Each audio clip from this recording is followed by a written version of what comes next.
কোটা সংস্কার আন্দোলনকে ঘিরে বাংলাদেশে সৃষ্ট পরিস্থিতি নিয়ে উদ্বেগ জানিয়েছেন বিশ্বের বিভিন্ন বিশ্ববিদ্যালয় ও শিক্ষা প্রতিষ্ঠানের সঙ্গে যুক্ত শিক্ষাবিদ, লেখক ও বুদ্ধিজীবীরা। জাতিসংঘের মানবাধিকার হাইকমিশনার ভলকার তুর্ককে এক চিঠি দিয়ে এই উদ্বেগ জানান তারা।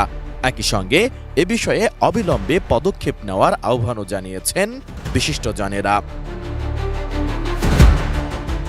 জাতিসংঘের মানবাধিকার হাইকমিশনার বরাবর লেখা ওই চিঠিতে প্রায় 150 জনের মতো বিশিষ্টজন স্বাক্ষর করেছেন। বিষয়টি নিশ্চিত করে সামাজিক যোগাযোগ মাধ্যম এক্সে এক পোস্ট করেছেন লেখক অমিতাভ ঘোষ। চিঠিতে বলা হয়, বিক্ষোভে অংশগ্রহণকারী শিক্ষার্থী ও অন্যদের হতাহত হওয়ার ঘটনায় তারা গভীরভাবে উদ্বিগ্ন।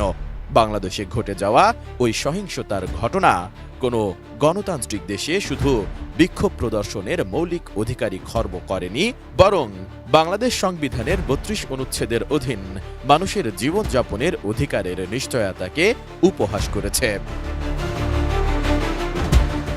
তথ্য প্রবাহের ক্ষেত্রে অব্যাহত বাধা সৃষ্টি করার কারণে সহিংসতার শিকার শিক্ষার্থী, শিক্ষক, সাংবাদিক ও অন্যদের বিষয়ে খুব কম খবরই পাওয়া যাচ্ছে বলে জানান বিশিষ্টজনেরা। তারা বলেন, এ অবস্থায় বাংলাদেশে থাকা সহকর্মীদের কাছ থেকে তারা জেনেছেন পুলিশের হাতে কয়েকশো বিক্ষোভকারী নিহত ও হাজারেরও বেশি মানুষ আহত হয়েছেন। ডিজাইন, এলিগেন্স, বিউটি, সেরা পণ্য সবার জন্য জেভিকো। ওই চিঠিতে বিশিষ্টজনেরা বাছবিচারহীন গ্রেফতার, শোকজ ছাড়াই আটক বা গ্রেফতার হওয়া ব্যক্তিদের আইনজীবীর সহায়তা পাওয়ার সুযোগ না দেওয়া, আহত করা, নির্যাতন অর্থাৎ মানবাধিকার লঙ্ঘনের মতো ঘটনা থামাতে অবিলম্বে পদক্ষেপ নেওয়ার আহ্বান জানান।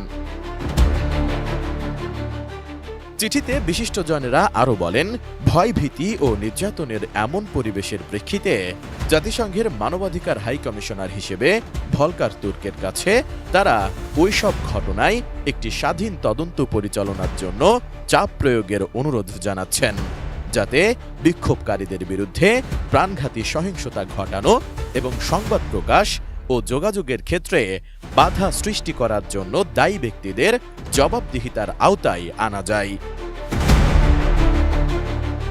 চিঠিতে সই করা উল্লেখযোগ্য ব্যক্তিরা হলেন জন হপকিন্স বিশ্ববিদ্যালয়ের অবসরপ্রাপ্ত ক্রিগার, আইজেনহাওয়ার অধ্যাপক বীণা দাস, লেখক অমিতাভ ঘোষ, ক্যামব্রিজ বিশ্ববিদ্যালয়ের ইমেরিটাস